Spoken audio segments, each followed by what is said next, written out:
Oi, eu sou Rafael Ladica. Oi, eu sou Pamela Emanuele e estamos aqui com o nosso primeiro vídeo do canal Pareando. A gente decidiu tomar como projeto abordar o livro Sobre o Behaviorismo, do Skinner. É um livro escrito por ele em 1974. Então a gente resolveu, fazer uma série de vídeos, cada vez abordando um capítulo e trabalhando alguns conceitos que ele traz nesse livro. A escolha desse livro, o objetivo dele já é bem semelhante ao nosso objetivo aqui no canal. Então, a ideia do Skinner era popularizar o behaviorismo, que vinha sofrendo e, na verdade, vem sofrendo, né? E vinha sofrendo várias críticas ali da nossa forma de atuação. Então, o objetivo dele com esse livro era realmente trazer um livro mais dinâmico e que viesse a responder essas críticas, essas fake news que existiam ali no momento e que ainda são muito atuais no nosso dia a dia. É muito comum o pessoal começar a discorrer sobre os livros pelo capítulo 1. Porém, a gente quis dar um passo atrás e trabalhar a introdução nesse vídeo, porque a introdução aqui do Skinner é muito interessante. Ele traz alguns pontos assim muito pessoal da percepção dele da época, algumas críticas bem direcionadas, né? Justamente trabalhando esses pontos, esses preconceitos que existe dentro da filosofia behaviorista.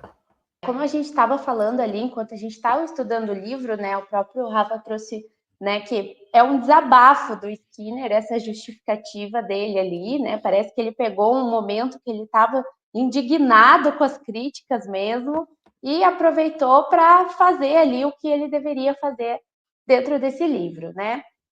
Então, ele começa trazendo para a gente o ponto principal que é o behaviorismo radical. Então, a ideia dele aqui com o livro é realmente trazer o que seria o behaviorismo radical, né? Que é a filosofia da ciência da análise do comportamento. Então, aqui ele já inicia a introdução explicando para a gente o que seria o behaviorismo. O behaviorismo radical, ele é diferente do behaviorismo metodológico, que é uma das críticas que ele também vai trazer ali ao longo do livro. Claro que, né, para a gente tentar entender aqui melhor, a gente sempre vai estar trazendo mais vídeos para vocês, trazendo também outros livros que trazem, né, essa história anterior. Mas aqui nesse livro, a ideia é o foco no behaviorismo radical. Mas só para vocês entenderem, né, existe o behaviorismo metodológico, que vem com o Watson, que é um dos caras que ele vai criticar mais para frente, a gente vai trazer aqui. E aí existe o pós-Watson, que aí vem com o Skinner, né? Que é o behaviorismo radical. Então aqui ele já mostra para gente que existe um pós e que alguma das críticas que a gente ainda recebia é devido ao behaviorismo metodológico. Então, ele já inicia explicando para a gente que o behaviorismo radical é a filosofia com a qual a gente vai ter a nossa visão de homem dentro da análise do comportamento. Na sequência, ele já lista 20 tópicos que, né, a gente chama aí das fake news da época, que era como o pessoal via e ainda vê, muitos ainda vê, o behaviorismo. Lógico que a gente não vai citar os 20 tópicos aqui, a gente selecionou alguns que são interessantes, que a gente já ouviu no nosso dia a dia para abordar, mas a gente recomenda que vocês, né, tenham acesso ao livro para ler, né, cada um desses tópicos, porque realmente traz uma reflexão bem curiosa.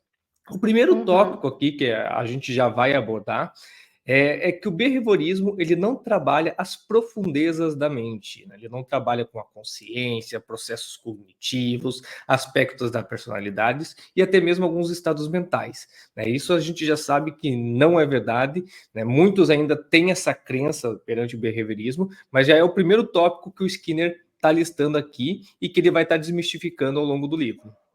Uhum. O segundo tópico que a gente trouxe aqui para vocês é que ele negligencia os dons inatos e argumenta que todo comportamento é adquirido durante a vida do indivíduo, né? Então, ao longo do livro, o Skinner também vai trazer como ocorre a aprendizagem, né, de novos comportamentos, porém, é claro que a gente não vai acreditar que o ser humano ele só é feito de aprendizagens, né? Existem comportamentos que já são comportamentos inatos, né? Então, ali a gente não tem como negligenciá-los dentro do nosso histórico de aprendizagem também. Ele traz aqui também que é como se alguns, né, têm essa impressão que o comportamento ele é quase como se fosse um conjunto de estímulos e respostas, quase como se fosse uma coisa reducionista, como se fosse uma espécie de robozinho, um fantoche, né, e você não passa daquilo. Respostas e estímulos. E não é bem assim. Uhum. Como o outro tópico que a gente traz aqui é a questão do trabalho com animais, né? Então, na análise do comportamento, a gente é muito conhecido com aquele trabalho da caixa do Skinner, com os ratinhos, né?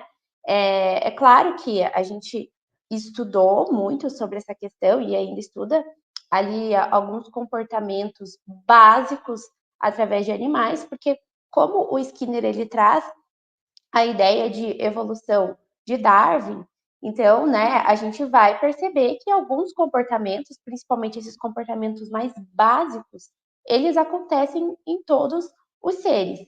Porém, não é esse o nosso foco do trabalho, né? Ao longo desses anos de estudo dentro da análise do comportamento e dentro do behaviorismo radical, a gente sabe que existem comportamentos muito mais complexos, principalmente quando a gente está falando de seres humanos, e a gente não fica focando apenas nesses comportamentos básicos.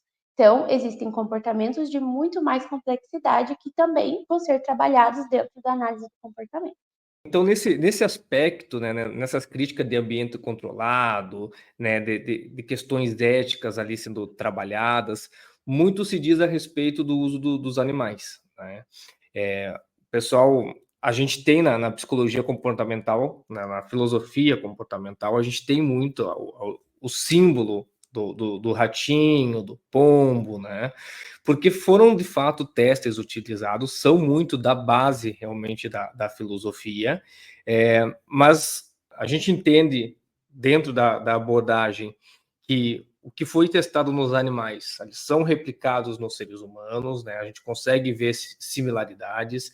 Muito existe desse preconceito comportamental, está focado só nos animais, porque a gente traz muito dessa simbologia, né? A gente utiliza muito dessa simbologia, quase como se fosse uma forma de associação. Né? Da mesma forma que o Freud é muitas vezes associado com o divã, a filosofia behaviorista é associada muitas vezes com os animais. Aqui, inclusive, na nossa abertura do canal, a gente faz ali o uso dos ratinhos por mera associação, né? Por fácil compreensão, mas a gente entende que é um estudo que ficou lá atrás, na base. Hoje em dia não são mais testados mais animais, né? Foi feito tudo de uma forma digital, a gente usa softwares, né? Então é uma coisa que está na base da psicologia, mas é um símbolo ainda que reverbera até hoje. É importante a gente deixar claro que os estudantes de comportamento animal ainda estudam análise do comportamento. Porém, são princípios básicos, ou seja, né, os animais eles respondem por reforços, eles respondem através de punição. Porém, é base, por quê? Porque nós estamos falando de seres vivos, né? Mas isso não quer dizer que comportamentos mais complexos, como emoções, pensamentos, respostas verbais, elas sejam condicionadas a somente básico, né? Então, a gente tem um trabalho à parte relacionado a isso, que envolve questões muito mais complexas, que justificam, que nos mostram como funcionam esses comportamentos também. Né? Então, não tem como a gente apenas reduzir como se fosse algo semelhante ao animal. Não é, né? Então, é isso, né? O básico a gente consegue observar, porém, comportamentos de maior complexidade, a gente sabe, já é fato, que ocorre apenas em seres humanos. E eu acho que aqui já vem uma das primeiras cutucadas, né, que o Skinner faz ao Watson, né, que ele já traz na Sim, introdução que o Watson não passou de um etologista, né, e não mais que exato. isso. Um dos tópicos aqui eu acho que é realmente bem pessoal, sabe? Acho que alguém pisou no calcanhar aqui do Skinner no dia e ele trouxe Sim. esse tópico, que é Eles tentam refutar o próprio cientista behaviorista, dizendo assim: se as alegações desses cientistas elas são válidas, logo ele está condicionado. Se é isso que a gente prega, né? A parte do condicionamento, então logo ele está condicionado e está apenas reproduzindo aquilo que ele foi condicionado. Então a gente não pode dizer que essas alegações deles são verdadeiras. Então você vê que em algum momento alguém tentou refutá-lo de alguma forma que gerou essa reflexão nele, né? Como se estivesse querendo invalidar o argumento, que ele estava apenas condicionado e que o que ele falava não poderia ser tratado como verdade. Uhum. E dentro desses tópicos que a gente trouxe, né, Rafa, tem uma questão também que ele traz como uma das críticas, né, também essa questão de a gente só trabalhar em laboratório, né, a gente somente reduzir os estímulos, o comportamento dentro do ambiente de laboratório. Então, sim, né, muitos testes ocorreram em laboratório, a gente sabe que houveram questões antiéticas que a gente precisa criticar, a gente precisa saber que foi um histórico ruim dentro da história ali da análise do comportamento, porém, a longo prazo, foi um dos pontos que a análise do comportamento também se preocupou, né? Em relação à mudança da forma de que a gente realmente estudava, da forma também que a gente colocava isso em prática. Porque uma coisa é você estudar em laboratório e você chegar às suas conclusões. Outra coisa é você colocar isso no dia a dia. Então, tudo bem, eu entendi que algum comportamento acontece de tal forma em ambiente controlado, porém, essa minha pesquisa, ela precisa auxiliar de uma forma significante, socialmente falando. Então, ao longo do tempo, né, essas críticas aconteceram dentro da análise do comportamento também, que a gente precisaria repassar além do ambiente de laboratório, né? E, né, dentro também dessa questão, uma das críticas que o Skinner traz é até essa questão antiética mesmo, né? No sentido de que as pessoas começaram a falar que a análise do comportamento ela era algo antidemocrático, como se fosse um método, né? Uma forma de trabalho, uma forma de manipulação do ser humano utilizadas por ditadores, né? Por pessoas de má fé. Isso também se deve muito a essa questão de ambiente controlado, né? Que as pessoas tinham essa visão de que só é utilizado apenas ali em ambiente laboratorial. E também se deve a essa questão da questão punitiva, né? Que é um dos pontos que a análise do comportamento esclarece, né? Que a gente sabe que ao longo da história, infelizmente, ocorreram situações nesse sentido, mas aí as pessoas começaram a generalizar como se toda a prática até hoje fosse utilizada de forma extremamente aversiva, extremamente punitiva dentro de tratamentos, né? E a gente sabe que isso mudou, e já na época do Skinner ele já vinha tendo essa preocupação de mudança, né? De outra forma de trabalho, além de uma forma totalmente punitiva, né? O Skinner, na introdução ali, ele traz esses 3 pontos ali que eu digo, né? Que são 3 pontos que ele destaca já iniciando ali o diálogo dele, né? Então, o primeiro ponto é relacionado ao Watson mesmo. Como o próprio Rafa trouxe, né? Ele mesmo fala, não, o Watson, ele é um etólogo, afinal de contas, porque assim, o foco do trabalho dele era estudar o comportamento animal. E ele mesmo, né, foi muito criticado na época, né, por outros profissionais de outras áreas, né, e depois pelos próprios analistas do comportamento, porque ele realmente reduziu o comportamento humano a comportamentos mais simplistas, né? O foco dele era o comportamento inato. O foco dele eram comportamentos muito mais básicos, ou seja, só aqueles que a gente conseguia observar. E ali ele também vinha com a justificativa de que a psicologia como um todo deveria focar o seu estudo apenas no comportamento, que era algo que vinha de muitas críticas, né? Como assim? A gente só vai estudar o comportamento e você está me falando que o comportamento é só isso? não faz sentido. Então, a partir disso, o Skinner mesmo traz que a forma que o Watson aborda toda a questão psicológica do ser humano, ela já vem de uma forma muito equivocada. E isso faz com que as críticas crescessem e as críticas ao behaviorismo como um todo fossem, né, construídas e as pessoas não fossem nem se interessar em realmente conhecer de fato como que acontece. Ele fala que o Watson ele foi muito precoce nas ideias dele. O Watson ele chegou a publicar um manifesto em 1913, que era a psicologia tal como vê o behaviorista. E realmente ele reverberou por todo o meio acadêmico. Muitos questionamentos surgiram, né, acerca dessa nova percepção. E o próprio Watson não tinha muito dessas respostas, porque ele estava ainda amadurecendo a ideia, né? Essa filosofia ela estava tomando forma. E o fato de ser precoce não ajudou, porque como ele não tinha respostas, né, gerava mais dúvidas e foi criando, né, se estabelecendo esse preconceito que não, é aquilo e pronto, sabe? Não deu tempo do pessoal estudar um pouco mais, ver o que se aplicaria, né? Quais seriam as consequências dessa nova abordagem, dessa nova percepção. Então, o fato dele ter sido precoce não ajudou a própria filosofia. Uhum, sim. E os estudos do Watson foi muito relacionado ao Pavlov, né? Que é o cara que trouxe realmente ali o primeiro estudo sobre o comportamento inato, sobre a questão do condicionamento, né? E isso também ajudou com que as pessoas associassem muito mais, né? Essa forma que o Watson estava trazendo, muito mais a fisiologia, né? A anatomia, do que a própria psicologia em si, né? Então, o cara ali que é muito criticado pelo Skinner é o primeiro cara ali que fundou o behaviorismo, mas que trouxe pontos de uma forma equivocada, precipitada mesmo. E dentro disso que o Rafa ali comentou também sobre essa questão dos estudos, né? O nosso outro ponto de crítica do Skinner é aos analistas do comportamento.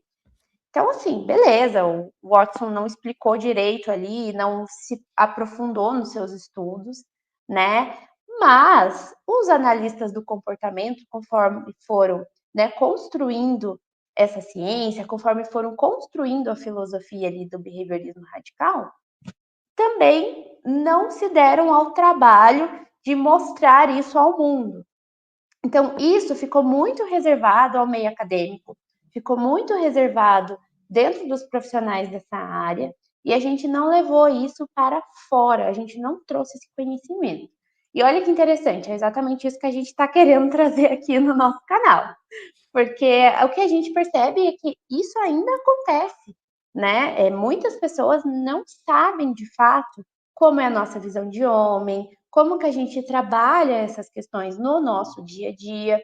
São situações que a gente precisa estudar muito para tentar entender como que acontece isso de fato.